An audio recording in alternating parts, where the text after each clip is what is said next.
Em seguida, dado o adiantado da hora, quero chamar o professor Tiago Silva Moreira, do Instituto Federal do Maranhão. Professor Tiago, está em online com a gente? Oi, professor. Estou sim. Estão me Opa, escutando? seja bem-vindo, professor. Obrigado. Agradeço. Só compartilhar logo aqui a apresentação.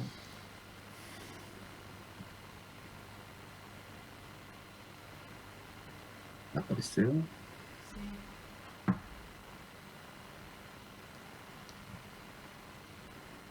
que apareceu, né? Apareceu, professor, pode. Primeiramente, eu queria agradecer a oportunidade, né? Mandar um abraço especial para o professor Zé da Silva, meu orientador na UFC, né, do doutorado. Também sou professor do Instituto Federal do Maranhão, né, campus EDOCA. E esse trabalho é uma parte, né, da minha tese, né, que eu estudo justamente essa dinâmica imobiliária na Ilha do Maranhão. Esse é o recorte do município de São José de Ribamar. Já tinha feito alguns levantamentos desde o período do mestrado, em 2013, e de lá para cá mudou bastante essa dinâmica, né? O município cresceu bastante, principalmente com foco no setor imobiliário, né? Até mesmo porque é uma cidade, né, que faz limite com a capital, né, São Luís, e com o processo, né, dinâmico do setor imobiliário, principalmente, né, com o aumento do preço do solo, né, da própria capital, né, atrai, né, esses empreendimentos para essas regiões de limite, né, principalmente na busca de aproveitamento da estrutura urbana, né, da própria capital, né. Então, fazer a localização, né, São José de Ribamar fica como se fosse no meio da ilha, mais ou menos, né, fazendo limite aí com a capital São Luís e o município de Passo do Lumiar, né.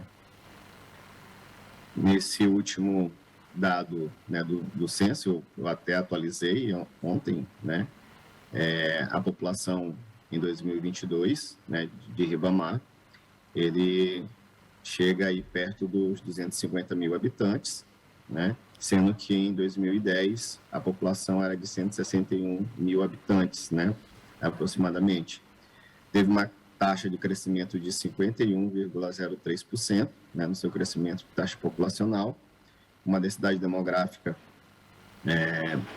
de 1.356 pessoas, né, por quilômetro quadrado, e uma média de 3,2 moradores por domicílio, sendo que em 2021 o salário médio né, da população girava em torno de 1,8 salários mínimos, né? E o PIB per capita em 2020 é de aproximadamente R$ 12.000, né?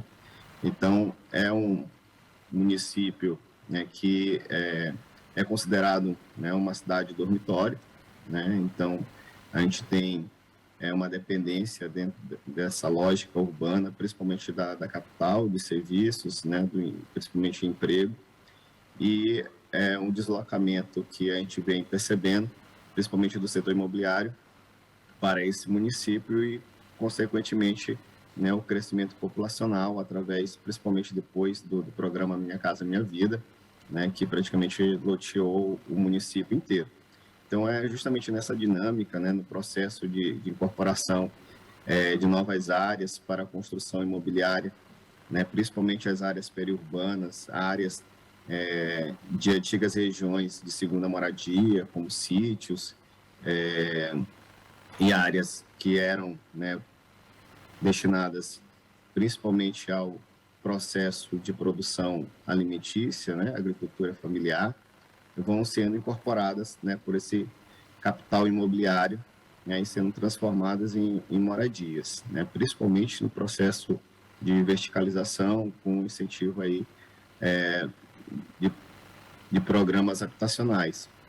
Então, a gente começa o debate, né, falando dessas políticas habitacionais do Minha Casa Minha Vida, que se dá início principalmente em 2009, e uma disponibilidade de crédito, principalmente porque a capital maranhense, com um processo de crescimento urbano e valorização do solo, acaba que os imóveis começaram a aumentar de preço e essa população, principalmente uma população mais jovem, uma população que estava ali buscando outras áreas de moradia ou as áreas que eram disponibilizadas para o orçamento familiar, eram essas áreas onde a gente teve o incremento das políticas habitacionais do Minha Casa Minha Vida.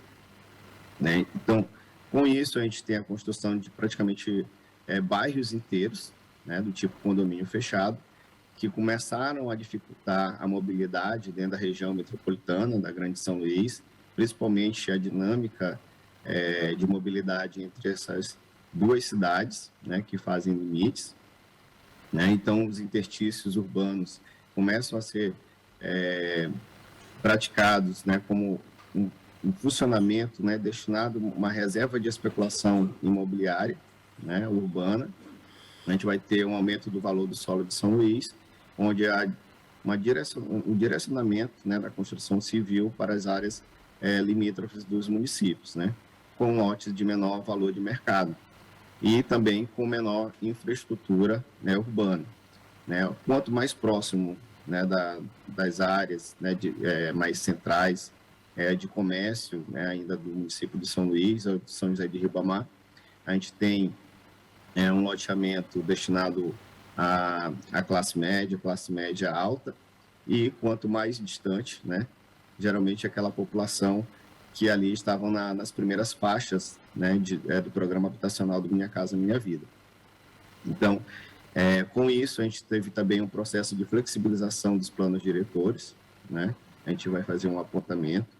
Quando o plano diretor da cidade de Ribamar foi elaborado em 2006, um gabarito mais alto, que era permitido de construção predial, era de até 6 pavimentos. Atualmente é de 15 em 2 áreas específicas, e atualmente está passando por um processo de revisão, esse plano diretor, onde o discurso é aumentar, aliás, dobrar a quantidade de gabaritos em uma determinadas áreas, que são áreas de grande especulação imobiliária. Então, correlato a essa análise de ocupação do solo, o levantamento das fragilidades ambientais que decorrem do processo da expansão urbana da ilha, com a redução das áreas verdes, redução da oferta hídrica e a alocação dos resíduos sólidos, que inclusive a capital já não destina mais ao seu antigo aterro, e sim para outro município da região metropolitana, fora da ilha. E a cidade de São José de Ribamar entrou nessa cooperação e também já destina parte dos seus resíduos também fora da ilha. Então, com o crescimento urbano, principalmente com o advento dessas incorporações imobiliárias, a gente tem cada vez mais a produção de resíduos sólidos que não tem mais espaço para ser alocados dentro do território da área metropolitana no que diz respeito à ilha, Então, segundo o Samuel Jaramillo, então a propriedade do solo urbano parece estar no centro do fenômeno que captura o interesse público e tensiona as forças políticas atuais. Isso porque o plano diretor de 2006 foi alterado em 2013, onde as zonas residenciais 2 e 4 foram destinadas a esses empreendimentos imobiliários, principalmente da classe média alta da cidade. Atraídos por outros empreendimentos que se instalaram no município vizinho, como Alphaville, chamado inicialmente de Alphaville de São Luís, mas não fica dentro do município de São Luís, e sim no município de Passo do Lumiar, e, consequentemente, atraiu outros investimentos desse setor de construção civil próximo a ele. Então, praticamente foi um loteamento destinado a uma classe de poder aquisitivo elevado, dentro da própria região metropolitana, e, consequentemente, interesses imobiliários começaram a fazer pressão sobre o setor público e onde aumentou o gabarito de 6 pavimentos para 15. Né? Nesse período, se iniciou a construção de prédios aí até 12 pavimentos. Né? Então, a revisão do plano diretor, agora de 2019, ele já começa a fazer uma alteração, um estudo de alteração desse zoneamento do município e destinando essas áreas, né, principalmente essas áreas mais amarela aqui à esquerda de vocês, né, bem próximo à praia, que são as regiões de interesse do novo imobiliário, né, de frente para o mar, com vista para o mar, né, e principalmente depois que aconteceu o processo de ocupação imobiliária, né, de Florianópolis, né, começou uma especulação, né, principalmente para a construção de imóveis verticais, né, de grandes proporções. Aí, no caso, né, a gente vai ter dentro dessa ilha, aqui onde está em amarelo, é o município, né, dividido em seus bairros, onde está em vermelho é um litígio ainda, apesar do governo de 2017, do governo do estado, já delimitar os limites dos municípios. Essa área em vermelho ainda é uma disputa entre Passo do Lumiar e o município de São José de Ribamar. E em laranja ali é uma área que é altamente especulada dentro do município de São Luís, que é o bairro do Olho d'Água, né? Então toda essa faixa, né, de praia, essa área litorânea em específico, está sendo destinada para o setor imobiliário, né, os seus interesses, e não seria diferente ao interesse da construção civil que está se direcionando ao município de São José de Ribamar. Então, nesse período de 2010 até 2020, né, início de 2020, o município de São José de Ribamar, dentro da região metropolitana de São Luís, recebeu aí aproximadamente 31 mil, né, imóveis, né, do programa, né, habitacional, né, Minha Casa Minha Vida. Então, dentro do estado do Maranhão, é o município onde mais teve aí a alocação desses empreendimentos, né? Então, a gente vê aí o interesse dentro do imobiliário por esse município, principalmente, né, com o preço, né, do solo, né, urbano, e principalmente, né, numa guerra fiscal, né, dentro da região metropolitana, onde IPTU, né, atualmente o município oferece um desconto de 40%, taxa de TBI, cartório reduzida, né, para atrair justamente essas empresas da construção civil, né? Então, no final, né, de 2019, 2020, né, a gente vai ter aí o prefeito de São José de Ribamar, numa reunião com o Sinduscom, né, o sindicato das construtoras, onde ele afirma, né, que o município de Ribamar será o primeiro município a ter construções acima de 30 andares, né? Então, nesse processo aí de cada vez mais construir prédios, né, com mais de 30 andares, né? A gente está passando aí por uma revisão também do plano diretor de São Paulo, também está dando essa polêmica, né, da altura dos prédios, né? Então, a gente vê que a política, né, urbana é direcionada a atender esses interesses individuais, né? Onde o prefeito, né, ele, que é o trecho da fala dele, né, onde ele fala que o plano diretor, né, nós estamos remodelando, né, que está sendo ratificado, modificado, para que possamos absorver toda essa demanda, uma demanda empresarial, né? E toda essa região praiana, né, da região mais especulada dentro do município, tem condições de construir prédios de 30 andares. A questão aí, no caso, não seria as condições de construção dos prédios de 30 andares, mas as consequências que virão, né, através desse processo, né, de construção imobiliária, né? Então, nesse período, ele começa também a baixar ainda mais, né, os impostos, né, sobre a construção civil, como ITBI, cartório, né, e concede, né, esses descontos, né, tributários para as empresas, né, como a Jeová Barbosa, Lua Nova, Escudo, MRV, Engenharia, Canopus e outras empreiteiras que atuam dentro do município, né? E aí essas Professor empresas... Tiago, Pô, se der para adiantar um pouquinho, claro que nós ah, temos tá aqui um certo. público de São Luís que conhece bem sua região, mas é que o tempo está aqui pressionando a Tudo gente, bem, viu? professor, tudo bem. Aí eu só vou aqui já para concluir. Eu peço mil desculpas, mas é Tudo, o tempo. tudo bem. Aí aqui é para ilustrar onde essa região, né, as R2, as R4, onde eles querem construir esses imóveis, e aqui em azul mais em cima o Alphaville, né, justamente possível aí como uma atração, né, em marketing, né, dessa especulação imobiliária dentro da ilha.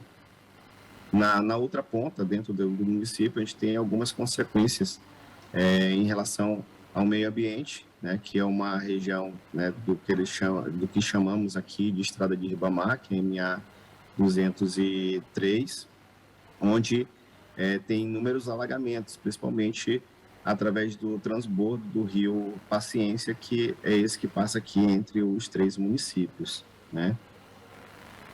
Nesse período, a gente também teve, entre 2010 e 2019, um aumento dos aglomerados subnormais, né? Onde São José de Ribamar, em 2010, tinha 27 e atualmente possui 39. Então, ao mesmo tempo que a gente tem um aumento dessa especulação, né, de incorporação imobiliária, a gente também vai ter um aumento, né, desses aglomerados subnormais dentro do espaço urbano da ilha, né? E já finalizando, né, algumas imagens, né, dessa região, aqui é a Estrada da Maioba, né, onde a gente tem um processo de verticalização do condomínio e alguns problemas socioambientais, né? Nesse trecho aqui é onde é um ponto de alagamento, né, não sei se dá para ver na primeira imagem, uma calçada com várias entradas, né, onde aí passava um pequeno canal, né, de drenagem, né, que foi né, coberto aí, né, pelo empreendimento imobiliário. Então, aqui mais algumas estratégias, aqui o Riviera, né, do Patrac, os nomes, a imponência das áreas de entrada dos condomínios, né, mas são condomínios que aí possuem uma média de, no máximo, 52 metros quadrados. Né? Então, a gente tem também um programa, né, esse programa aqui, eu também entrevistei o pessoal, né, da Secretaria do Regularize, né, um processo de regularização fundiária, mas não, né, me falaram ao certo quantos imóveis já foram regularizados dentro, né, desse programa. Né? O que eles informam é que foi numa faixa de até 1.000 imóveis. E aí uma novidade, né, desse Minha Vida, que no caso seria já o programa programa Casa Verde e Amarela, da regularização e também com financiamento para melhoria estrutural do imóvel, né, colocando essa população de áreas ocupadas, né, sem a regularização fundiária nessa lógica financeira, né, nessa lógica financeira do mercado imobiliário. E aqui é um exemplo dessa ocupação recente, é uma ocupação que começou em 2019, ainda está se consolidando aqui na margem da MA 202 e o Alphaville, né, que na sua entrada tem um L ponto. Então, a distância, né, dessas duas áreas aqui é de mais ou menos 2 quilômetros, né? E aqui o outro condomínio de médio padrão, de alto e médio padrão, né, com a região que está já se consolidando. Então, é isso, muito obrigado. Né, desculpa. Eu que agradeço, nós todos que agradecemos aqui. Muito obrigado. Obrigado, Tiago. Prazer em ver, viu? Obrigado, professor. Igualmente. E, em seguida, vamos ver, então, o trabalho da Carla Tassiane Figueiredo, da Universidade Federal de Alagoas, intitulado A Insustentável Leveza de Viver na Comunidade Vila dos Rios, Ilha Grande, Angra dos Reis, Rio de Janeiro. Está presente, por favor? Sim, eu já partilhei a Seja tela aí. bem-vindo, Carla. Seja Muitíssimo bem-vindo. obrigada. Estão me ouvindo bem? Estamos sim, viu? Bem, eu quero agradecer imensamente a participação, cumprimentar o professor José da Silva por esse árduo trabalho. Já está aqui há mais de 4 horas, né? Nós estamos um pouco atrasados, então, por conta do adiantar da hora, eu vou me antecipar um pouco. Eu sou Carla Tassiane Figueiredo, né? Sou professora da Universidade Federal de Alagoas, e num estágio pós-doutoral eu estive na Vila dos Rios, que é uma vila localizada na Ilha Grande, no município de Angra dos Reis, no Rio de Janeiro, né? E estando lá, fiz uma pesquisa etnográfica e resultado desse trabalho tem essa comunicação aqui, essa publicação que eu vou partilhar com vocês agora. Então, a insustentável leveza de viver na comunidade Vila dos Rios, eu estive lá. Tá passando? Ainda não, Carla. Estou Ai, curioso já para ver o que avançou. eu sei que você vai passou agora, né? Bem, para compreender a Vila dos Rios, eu estive que tem uma imersão etnográfica mesmo, né? Eu estive lá nos meses de janeiro, fevereiro janeiro, fevereiro e março. Na Vila dos Rios é uma vila localizada na Ilha Grande, que é uma ilha de extensão territorial considerável no Brasil, né? Localizada próximo da Rio Santos, que é uma BR que liga Rio de Janeiro a São Paulo. E para compreender, eu tive que me vincular a 3 pilares, né? Os saberes tradicionais da comunidade que resiste e reside lá. Tive que me conectar e reconectar com os saberes interdisciplinares, porque eu sou historiadora, tenho uma pós-graduação no campo das ciências ambientais e também a experiência de vivenciar a ilha, o cotidiano da vila, né? Porque dentro da vila dos Rios tem um processo histórico vinculado ao sistema prisional, e agora, na contemporaneidade, a Universidade Estadual do Rio de Janeiro. Então, para compreender a vila, eu precisei analisar o cotidiano da Vila dos Rios, né, que é uma vila que atualmente conta com aproximadamente 56 famílias, e essa vila foi estruturada desde a época escravocrata. Eu vou falar um pouco da história social do lugar, né, se assim podemos falar, né. O que me inquietou, a verdade é essa, o que me inquietou era como era a relação da comunidade do entorno, né, principalmente da Vila dos Rios, com o Ecomuseu, que o Ecomuseu é o Ecomuseu da Ilha Grande, que é vinculado à Pró-Reitoria de Extensão da Universidade Estadual do Rio de Janeiro, e como essa comunidade percebe as atividades desenvolvidas pelo Ecomuseu, quais os conflitos socioambientais presentes na Vila dos Rios, por quê? Porque a Ilha Grande é um patrimônio tombado pela Unesco, tem um parque nacional da Ilha Grande, então a Vila dos Rios se insere dentro de uma unidade de conservação, né? Então isso já cria alguns conflitos socioambientais e identificar as demandas comunitárias que fazem compreender esse jeito de viver na Vila dos Rios, né? E compreender qual a perspectiva teórica de sustentabilidade que a Universidade Estadual do Rio de Janeiro tenta estabelecer na relação comunitária e na relação também tanto pelo Ecomuseu da Ilha Grande, como com o Centro de Estudos Ambientais e Desenvolvimento Sustentável, que é um centro que está localizado na Vila dos Rios. Mas para vocês compreenderem isso, eu preciso explicar o processo histórico, né? De como se chegou nessa configuração territorial e nessa configuração institucional. Para analisar e responder esses objetivos, essas inquietações, eu utilizei o método histórico dialético, né, a observação participante, como estive lá vinculada e vivenciando esse cotidiano da ilha, e a entrevista sendo estruturada com as pessoas que vivenciam na Vila dos Rios e alguns funcionários da Universidade Estadual do Rio de Janeiro, né? Então, isso me fez perceber como lidar com essa relação contraditória, que é viver na Vila dos Rios, permeada por uma unidade de conservação, situada com comunidades, como a professora Arlete bem colocou, que requerem o território, que tem comunidades que autodenominam caiçaras e têm a origem dos caiçaras, e lidar com essas estruturas de relações de poder que são impostas por uma instituição do Estado e pela própria geomorfologia do lugar, né? Então, nesse sentido, esses foram os procedimentos metodológicos da pesquisa, e para a gente compreender um pouco da realidade de estudo, eu preciso descrever um pouco como foi a Vila dos Rios. A Vila dos Rios é marcada pela história prisional, ou seja, eu me detive a partir de 1894, que lá foi instituída uma colônia correcional de Dois Rios. A Ilha Grande é uma ilha bem extensa, né? E tem a Vila Dois Rios, tem outras vilas lá, e tem as duas que eu me detive na pesquisa, foi a Vila Dois Rios e a Vila Abraão. Só para situar, a Vila Abraão tinha um lazareto, que na época do processo de escravização,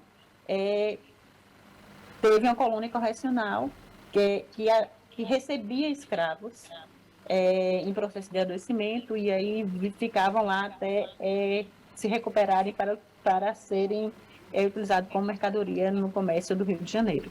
E essa colônia correcional, em 1894, surge já pós a abolição da escravatura, por isso que eu coloquei aqui, com o intuito de receber aqueles considerados, entre aspas, vadios, as pessoas que não tinham uma rentabilidade fixa, e aí há uma higienização social em 1894 para transferir essas pessoas que eram tidas como vadios, vagabundos, isso era um estigma, né? Então, as pessoas que não tiveram inserção profissional, que não tinham alguma atividade fixa, eram enviadas para a colônia correcional de Dois Rios. Só é regulamentada em 1908, quando há uma reorganização da colônia para atender outro público, né? Pede para o pessoal fazer um pouquinho de silêncio. Sim, para atender um outro público. E esse público vai se transformando, e aí começa a atender mulheres, contraventores, e a colônia correcional Cândido Mendes, de 1942 a 1962, adquire uma nova caracterização que recebe pessoas não, criminosos de alta periculosidade. Na época da ditadura Vargas, recebe presos políticos. Então, o processo histórico da Vila Dois Rios é marcada pelo sistema prisional, e só em 1994, já na penitenciária Cândido Mendes, o histórico é bem aprofundado, quem quiser compreender com mais afinco, né? Eu vou sugerir algumas leituras. E a penitenciária Cândido Mendes é marcada por isso, é considerada o caldeirão do diabo, porque a Vila dos Rios é uma vila de difícil acesso.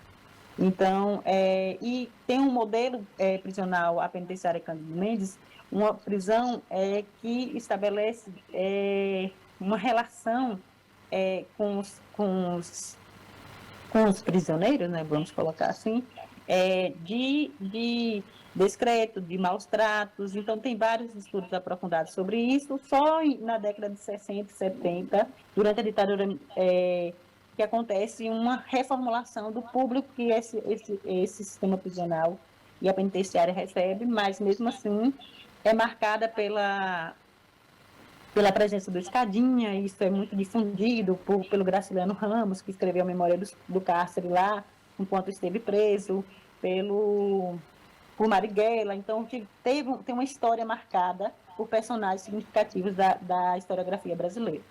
E aí, após a implosão, há uma implosão, em dia 2 de abril de 94, a implosão da penitenciária, a partir de um decreto do governo federal, não vou me aprofundar nisso, e aí há uma cessão para a Universidade Estadual do Rio de Janeiro, e a Vila Dois Rios além do presídio, existia uma vila de casas construída com mão de obra prisional e era destinada às pessoas que trabalhavam no presídio.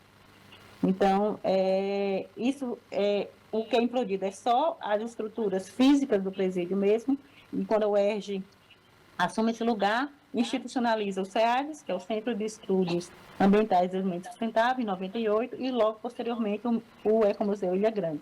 Então, há um processo, a comunidade e a população que vive no entorno, ou então vive na Vila Dois Rios, perpassa por uma territorialização, se desterritorializa, porque existe uma relação de poder diferente de quando era penitenciário, de quando era o presídio e depois que a Universidade Estadual do Rio de Janeiro assume. Né? Então, a Ilha Grande, a Vila Abraão, aqui, que é o lugar mais próximo do continente, geralmente o transporte é feito de Mangaratiba, de Conceição de Jacareí, é vinculada à Angra dos Reis, como eu falei anteriormente, e a Vila Dois Rios é no lado oposto, né? Então, existem várias vilas, a Praia de Aproveitar, a Praia do Aventureiro, e é um paraíso turístico, né?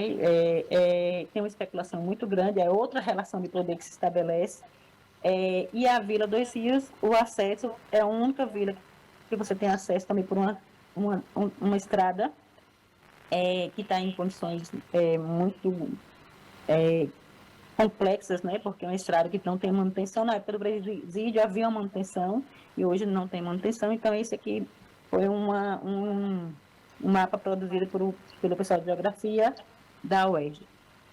Aqui também eu trouxe algumas imagens para as pessoas entenderem o aqui e agora, né? Aqui é a Vila Dois Rios e aqui é a Ilha Grande, né? Que como eu falei, existe uma especulação muito grande por parte do turismo, principalmente na Vila Abraão, que já tem isso estabelecido. Já a Vila Dois Rios tem um território,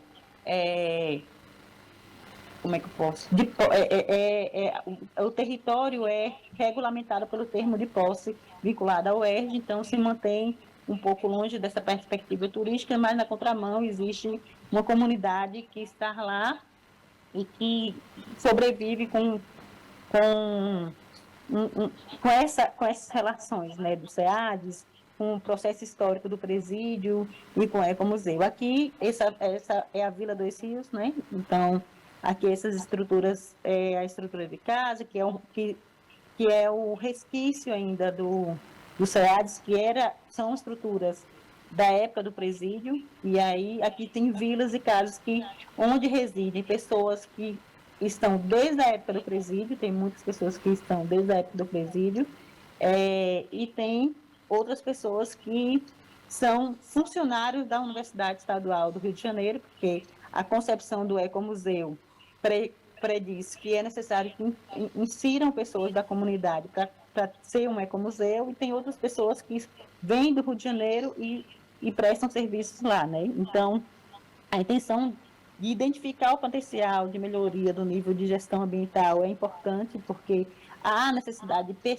perceber a gestão ambiental desse lugar, tendo em vista que existe um parque, existe uma unidade de conservação aí, existe uma comunidade que lidar diretamente com esse território, e existe um centro de estudos ambientais que é considerado um campus da UERJ. Então, há uma produção vasta de conhecimento, mais no campo da biologia. A minha observação participante fez explicitar isso, então eu percebi que as áreas que são priorizadas é a biologia, a oceanografia, mais histórica fica vinculada ao Ecomuseu, e acho que a geografia poderia, e a sociologia e a antropologia poderiam contribuir de forma mais significativa para compreender um pouco esse ser humano que habita a Vila Dois Rios, né? Então, há a necessidade de propor novas tecnologias, ou seja, mais eficientes, e o uso de recursos, porque existe recursos, eu acho que não estou propondo que faça um acordo com a iniciativa privada, estou propondo que existe a possibilidade de fazer um turismo de base comunitária que pode contribuir com a comunidade, né? E como é essa constituição da sociedade hoje? Hoje a gente tem uma construção cultural que eu não percebo que atinge tanto a Vila Dois Rios. A relação política da vida social lá é muito complexa, porque a única instituição que representa os moradores é a Associação de Moradores da Vila Dois Rios, e existe uma mobilização junto as comunidades tradicionais de Provetá, do Abraão, do Aventureiro, que se mobiliza junto ao Fórum de Comunidades Tradicionais para resistir a alguns embates e tem se percebido uma crise política dentro da vila. Carla, Então, você oi, pode tenho que finalizar. um pouquinho, tá? Desculpe, viu? Eu Tão sei. interessante, mas a gente está aqui, né? O tempo Eu sei. na premissa. Eu sou a última e você está me... Não, tem mais uma ainda tem mais Tem. Maranhão.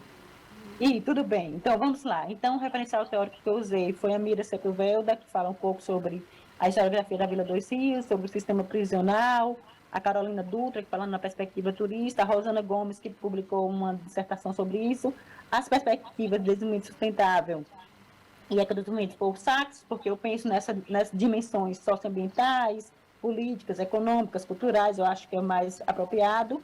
Território não poderia me isentar de utilizar o Milton Santos.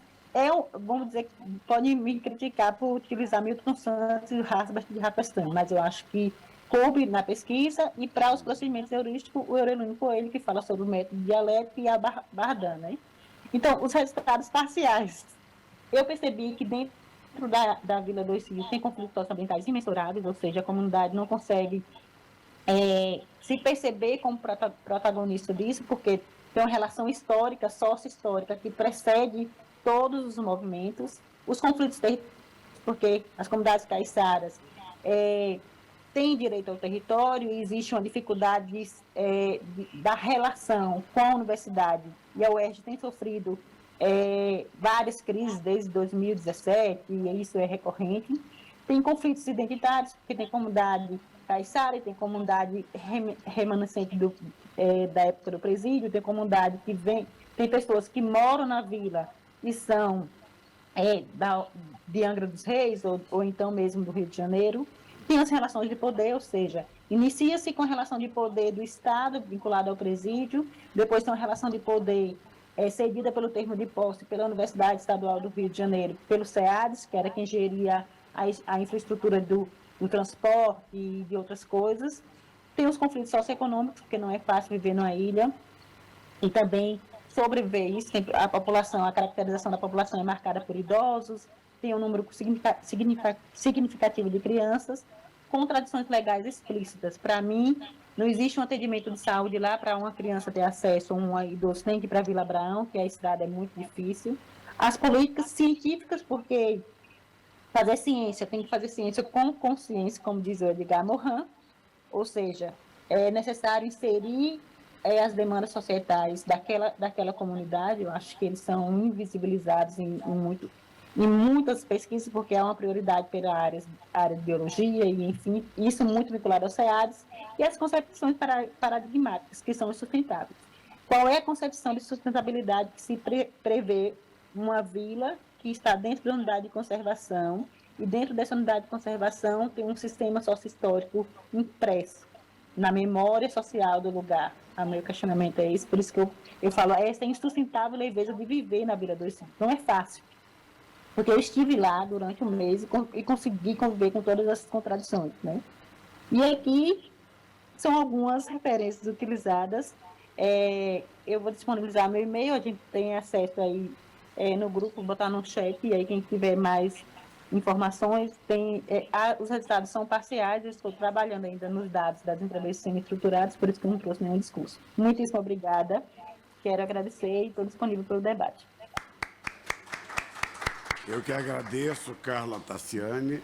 Tá bom? Cumpri meu Muito prazo. obrigado, viu? Desculpa eu ter aqui, esse tempo está correndo mesmo, viu? E Tudo bem, temos então. agora a apresentação da Grete Soares, Temporalidades Urbanas em Alcântara. Que bom que está aqui com a gente. Seja bem-vinda, viu, Grete? Tá, no segundo de vez. Deixa eu vir para cá.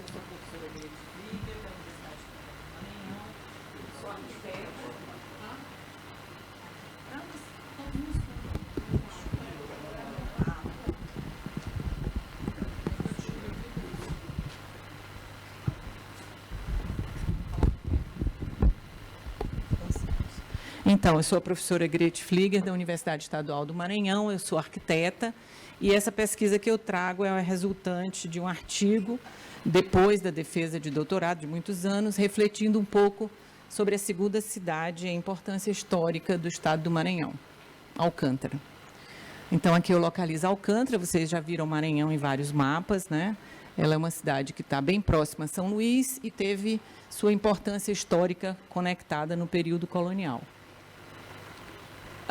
O meu trabalho é uma pesquisa que vai passear na cartografia e na formação urbana de Alcântara através dos mapas. Oi, eu passo.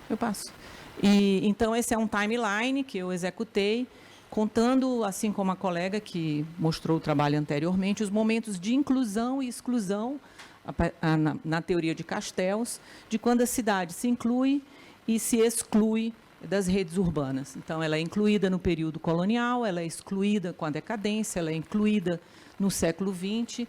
Depois, há uma grande externalidade, que foi a implantação de um centro de lançamentos, que a exclui e a inclui em um momento, né, de debate entre o local e o global. Então, essa é uma espécie de uma síntese histórica na formação urbana, através da cartografia de Alcântara, pontuando esses momentos econômicos. Essa é a Vila de Alcântara, e ela tem todo esse timeline de momentos de apogeu e decadência, né, quando ela foi Itapuitapera, quando ela foi a sede da aristocracia rural agroexportadora do algodão, viveu todo um apogeu urbano, depois ela entra em decadência com a mudança dos mercados de algodão, ela não encontra uma outra alternativa, ela é tombada pelo IFAM, porque ela guarda toda uma característica colonial, que o professor Nestor Goulart da USP considera como uma praça barroca, com todos os elementos, né, da arquitetura luso-brasileira no Maranhão. E, logo após o tombamento, ela recebe a cadeia pública de segurança máxima do estado do Maranhão. Assim como Ilha Grande, esse é um fator de exclusão da cidade, não só das políticas públicas, mas da questão econômica, do processo de preservação. E depois de anos de abandono, quando a cadeia pública sai, chega a desapropriação para um centro de lançamento militar, que novamente inclui Alcântara como um ponto global, mas exclui a comunidade com um processo de desapropriação muito grave, que essa daria uma palestra muito longa.